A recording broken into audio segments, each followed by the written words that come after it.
How's it going, everybody? Nathaniel from RCInsight here, and today I'm reviewing LEGO Harry Potter set 76392, the Hogwarts Wizard's Chess. This set comes with 876 pieces, 4 minifigures, including a golden 20th anniversary minifigure, 3 of the 20th anniversary collectible tiles, and a plethora of chess pieces. And this set retails for $80 in Canada, presumably $70 in the United States. Like I said, this is a 20th anniversary Hogwarts Harry Potter themed set. 20 years of LEGO Harry Potter is quite impressive. And this is the first ever LEGO Harry Potter set that I have built. The first LEGO Harry Potter set I purchased is the Hogwarts Castle. Haven't had a chance to start on it yet. That is the big Hogwarts Castle. So this is the first Harry Potter LEGO set that I have built. It's a 20th anniversary set. It's a chess set. How I'm going to do this, I'm going to start, as always, by taking a look at the minifigures. Then we're going to look at the 20th anniversary collectible tiles. Then I'm going to go in and break down all the pieces here individually. Then I'm going to talk about the set as a whole, a little different because it's a chess set. I have not reviewed a LEGO chess set before. I do have the LEGO Iconic chess set as well, which I will review at some point. Probably compare the two of them. But anyways, with all that said, let me know what you guys think about this set in the comment section down below. Always curious to hear your thoughts, and we will jump right into this review. So we'll start with the first minifigure here, and this is Harry Potter himself in the child form with the short little child legs. It's got a nice hairpiece, one that I haven't seen a lot, but I presume is fairly commonplace for Harry himself. And then he does have that classic Harry Potter face print. I'm going to assume that this has shown up on other sets. Like I said, I've never had a Harry Potter set before, but I assume it shows up on other sets. It's got his little scar above his eye there. I don't know a whole lot about Harry Potter. That is one thing that I do know. I read the first book. Two-sided face for him. One where he's kind of smiling, one where he's got a scaredy face. He does have a nice torso print, in my opinion, with that kind of red woolen sweater, and that pattern continues around the back. Quite simple overall. He also does have a wand in his hand, just a brown little wand at that. Then we have Ron Weasley, also in child form. Again, I assume this is probably a pretty standard hairpiece for him, but it's one that I haven't seen too much, and I like nonetheless. He also has a double-sided face, again, very similar with that smirky face on the front and that more scared look on the back here. Worth noting that all of these figures have that more beige, fleshy color skin as opposed to the traditional... Whoops, don't know where that came from. As opposed to the traditional yellow LEGO minifigure kind of colorage, I guess. As for torso print here, he's got kind of like a plaid dress shirt on, I guess, with a gray undershirt, sweatshirt. No dual molded torso here, but he does have that plaid pattern continue to the back with some little wrinkles in there. Again, the short little legs and another wand. And just like for Harry and Ron, we have Hermione Granger in this set, so our 3 main protagonists all in child form in the set, which is really nice to get, honestly. And again, like I said with the other minifigures, hairpiece that is not super common to me, probably common for Harry Potter sets, but I really like this hairpiece nonetheless. And once again, we see a double-sided face with that smiley face and the frown face. Again, they're all slightly different, but same idea. Here, it appears like Hermione is doing her best ugly Christmas sweater impression with this green and red outfit with the pattern carrying around to the back. And again, that same 2 little wrinkles in the back of the torso print. Again, with the short legs here and a wand. And Hermione's is a lighter grayish beige color, I guess, so it's a little different from the other 2. And then our last minifigure in this set is the special 20th anniversary Golden Snape minifigure, and this one does not have a 2-sided face, which is a little unfortunate in my opinion, just a 1-sided gold face print there. A nice gold hairpiece here as well. Obviously, that's not a common hairpiece to get in that color. None of these pieces are common to get in the color. Gold torso here. Nice little jacket with some kind of sparkles or stars on the front and on the back. It says 20 years LEGO Harry Potter, which I really like. I think that's pretty cool. I like that they're breaking the fourth wall a little bit there because it's pretty neat. It's pretty neat. Just regular gold leggings and a little gold stand for to sit on. Also a gold wand for our Professor Snape. And that is it for the golden minifigure. Slightly underwhelmed, but I love the 20 years print on the back here. And overall, nice to get some of these pieces in irregular colors. Just taking a really quick look at the tiles here. Get 3 of them, couldn't care less about them. There's like 15 of them or something, or 20 of them, I don't know. They're random, they are in this set, so I just wanted to show you the ones that I got. I really couldn't care less about them, but you do get 3 random tiles in this set. They're all different, they're just all little 2x2s, they're purple 2x2s. Anyways, they exist, I have them. So moving on to the chess set itself, we're going to break down these pieces one by one here, starting off with the pawns. And I'm going to take a look at the pieces from both sides in this case because they are identical here. There is no change other than color. So for these pawns, we have just a small little base here using a 2x2 tile and then a rounded 2x2 to kind of get that base feel. Then we have some little slanted 1x2s here with the clip pieces to have the swords attached like little hands. So both of these guys have swords in black and white, and there's lots of swords throughout this set. And then they have a little miner helmet. Nice to get miner helmets in white and black prints, not super common. I definitely like to see that here. And other than that, nothing special about these pawns. They are the least favorite of the chess pieces in this set for me. They just kind of feel a little clunky. I don't like how their weight is kind of leaning forwards. So those are the pawns. Up next, we'll take a look at the rooks here. The rooks feature the exact same base as the pawns do, with the square and circular 2x2s, and then kind of vary as we get up. So there's sort of this uniform slanted 1x2s around the base of the torso, so you notice it's kind of thin at the base and then widens. But as we get to the top here, again, there's another clip piece where they're holding swords in kind of a pointed forwards position, as well as a shield in a sort of defensive position. And so that's kind of how you identify the rook, with the shield being in the defensive position. And you do get monochrome head pieces here, both in white and black, and you get those throughout this set, which is nice. You get a bunch of them, as well as monochrome helmet pieces in the white and black. So again, really nice to get stuff like that in this set. Obviously, there is the monochrome minifigure set that came out this year as well to get you even more variety, but nonetheless, nice to get plain white and black head pieces, as well as kind of knight helmet pieces here.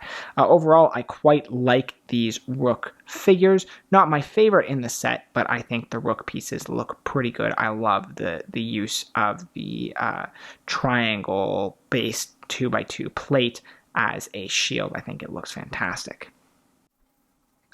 Moving on to take a look at the knight here. Possibly my favorite, if not, it's my second favorite in this set, and it utilizes a little bit of a different base, again with the 2x2 tile at the bottom, but then we have a cylindrical modified 2x2 brick underneath, which I think looks really good. I love the fact that it's the modified with the little grooves in it, because it kind of just gives it almost like a Greco-Roman feel, which I think suits this so perfectly.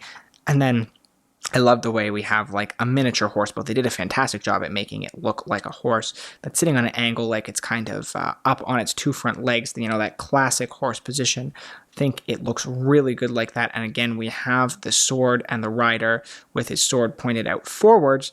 And again, we get that black and white headpieces and helmets. I think this looks really good. I love the way it's kind of that horse on that angle kicked up.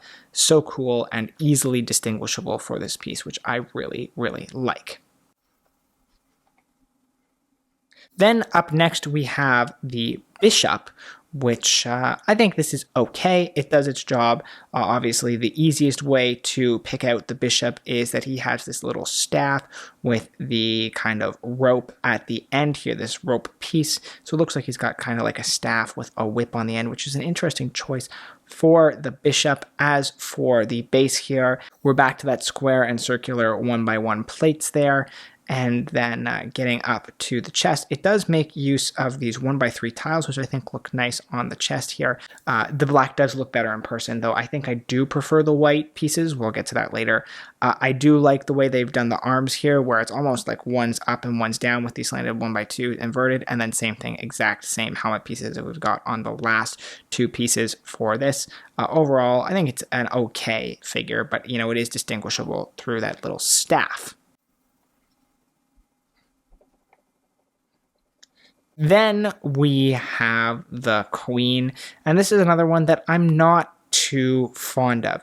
The Queen does go back to the same base that the Knight has, with the 2x2 plates and then the modified 2x2 brick. Which I really like that base, but then as for the figure itself, it just feels underwhelming for the Queen. You can see that you've kind of got that tapered torso look with the slanted 1x2s going up to the head, which is just plain no helmet piece, just a circular 1x1 tile on the top of both of these to cap it off is an interesting choice, to say the least. I don't love that, quite honestly. I don't think it looks the best per se. Let me get the focus right here. I'm trying to get my pieces in focus. There we go. And then same thing with this little staff at the front. It's like the hands are together and the staff is, or you're holding the staff right dead center of the torso. But it looks a little weird because you can see the side studs on the modified 1x1s that have studs on all four sides. So it's just it looks a little weird. It doesn't look fully finished. It does have the 1x3 plates on the back. It does have the 1x3 tiles on the back, but overall, I'm pretty underwhelmed by the Queen figure. Then lastly here we have our King, and if this is not my favorite, it is my second favorite. It's a toss-up between the King and the Knight, because I absolutely love the King. Again, it's back to that same taller base, which I absolutely love. I love the use of these pointed 1x1s to kind of look like some pointy shoulder armor. I think that looks great. Here, much better usage of the sword down the middle as opposed to just that weird staff down the middle. The sword looks absolutely great, and you'll notice the black sword does have a hilt on it here. This is the only black sword, I believe, that has a hilt. Overall, I really like the way that looks. I realize now that the white sword is also probably supposed to have the hilt. I'm gonna have to switch that out and get the right sword, because both sides do have the hilt. It's on my Rook right now. But so really like that the swords have a hilt for the King, and overall just the way he looks, I think looks great, again with the 1x3 on the back, and then a little bit of a different, same headpiece, but a different helmet on top. That classic Knight helmet, I think, looks great here as well. So overall, I really love the way the Kings look. They look kind of formidable and intimidating in a good way. They really knocked it out of the park with the King piece. So as for the board itself here, to me this is a significant step up from the LEGO Iconic chess set, Chessboard. It improves upon a few things that really bothered me about the LEGO Iconic chess set. It's possible I might do a video comparing the two sets in the future. We will see. Maybe let me know if you have any interest in that. But taking a look at this board itself, first off, in terms of the pattern here, standard, you have these 4x4 squares throughout the board to create the chess checkerboard pattern, and just white and black 2x4 tiles. The thing here is they're 2x4 tiles. The Iconic chess set used a weird combination of corner tiles and 2x2s with the middle stud. Didn't like the middle studs at all, so I'm really glad that there are no middle studs here. The board is entirely flat. That is a huge plus to me. Possible even that I might switch out the two boards or just use this as my default chess set now, because I have been using the other LEGO set as my default chess set, because I've been meaning to get a nice chess set for some time. Haven't yet. Other stuff about the board is actually the foundation of how it's built. So you can see here, you build the rim of the chess set, and then you build this section down the middle, and you have a bunch of very long, don't know how long, long by twos. We're going to call them long by twos that spread across the board, and then you add these after the fact to just kind of make it fit snug and tight so that it's not going to fall apart. and also to kind of give it a little bit more of a base, because imagine if there wasn't the support underneath here, the middle would be very flimsy and easy to press inwards. So thanks to that, it kind of helps keep it together, and then also, prevents a little bit of the give when you set it down. It's kind of more firm on whatever surface you're looking at. There are also two little tire pieces here in the middle to help the board stick, so it's not sliding all over the place. So you'll actually notice if I go to push it around, you can kind of hear how it sticks. It doesn't move. It's not like I can't just push it and like slide it. You see how it sticks. That is a really nice addition here, because it, for playing chess, if you're on surfaces, I wondered initially what those wheels were for, but it's very clear. It's to help keep this stick and in place, which is really nice. So overall, those are some really nice additions. There are also the little candle pieces around the outside. You have 5 on each side, with 4 corner pieces being slightly elevated. The 3 ones in the middle just make use of the circular 1x1s with a hole in the middle, little candle piece. And then the ones on the corners, they use the circular 1x1, but they also use the weird circular 1x1 as well, with the little knob piece on the top. That piece, yeah, anyway, that's the piece. So that's how the corner ones are done. They're just a little higher than the ones going through the middle. Really like the way that looks overall, and so it just sits like that. This chessboard does not have any bottom for storage, obviously, unlike the iconic chess set, which actually has storage drawers inside it for you to store the pieces. This is just a flat board, and I really like the flat board over the very elevated board. I think the flat board plays much nicer. However, it does present a bit of a storage issue for the pieces. You're going to need an alternate storage option. But other than that, the downside of it not having the storage is it doesn't have the storage. But I think the board feels and plays a lot nicer without it. So overall, I'd say that is a positive for me. This board is really well done. Huge step up from the other chessboard. So quickly taking a look at the instruction book and the box here. For the instruction book, it's the exact same print as you have on the box. Nothing special at all. It's that image that is on the box with the little QR code in the bottom right corner. Not a hard seam instruction book. Not long at all, because there's a lot of repetition in building the pieces for this set. So it's only like, 47 pages to the end. Yeah, not long at all, but it's still a fun build. At the back here, you see the 20th anniversary sets. I think there's another page of, nope, just the one. You see the 20th anniversary sets, and you also see all the collectible tiles here, which again, I have no interest in. There's 16. Earlier in the video, I wasn't sure. There's 16. But yeah, that's it for the instruction book. Really simple. It is a size that's a little weird. I don't think I've seen this size before. I could be going crazy, but I don't think I've seen this size of instruction book before. It feels quite long, like horizontally, and not very tall. Anyway, that's the instruction book. As for the box here, also feels a little unorthodox in size. Probably why the instruction book feels a little unorthodox in size, but I feel like I have seen boxes of this size and shape before. It's got the 20th Lego Harry Potter 20th anniversary stamp down there on the bottom left corner. Other than that, like I said, this is the exact same print that you have on the instruction books on the box. It's same across the board. Up at the top here, you get the 3 minifigures in comparison, size comparison to the chess pieces, which is kind of a neat little thing. And then if you flip around to the back here, you can see all of the chess pieces lined up nicely, which I think looks really good, as well as a decimated chessboard at the back and some little dimensions and the proper appropriate setup for the chessboard, which is nice for those of people who don't know. It also tells you how many collectible wizard cards there are in this set, which is 3, as I mentioned, so that's on the box. And it is a punch-out box, which I like these punch-out boxes. I like that we're getting more and more of these punch-out boxes in the big size where you just punch the holes at the end and you open it up. I prefer that to the tape at this point, I think. And that is the box.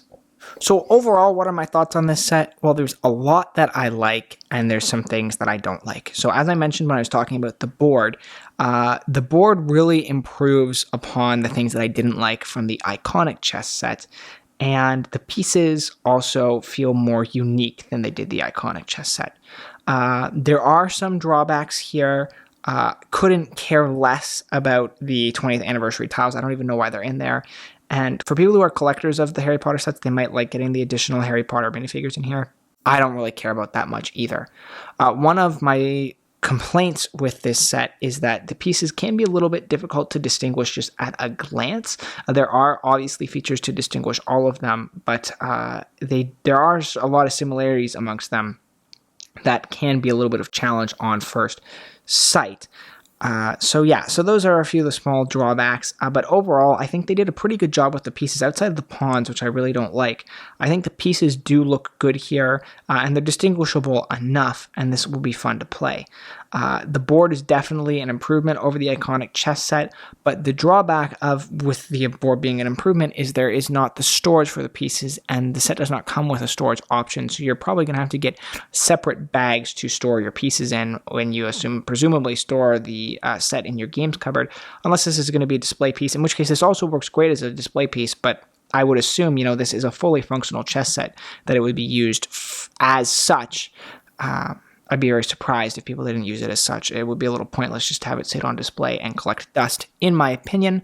But overall, I think it's pretty good. The pieces are good. The board is definitely a very strong here. And the minifigures, despite feeling a little unnecessary, I think are also a decent selection here to get the three main protagonists from the Harry Potter story.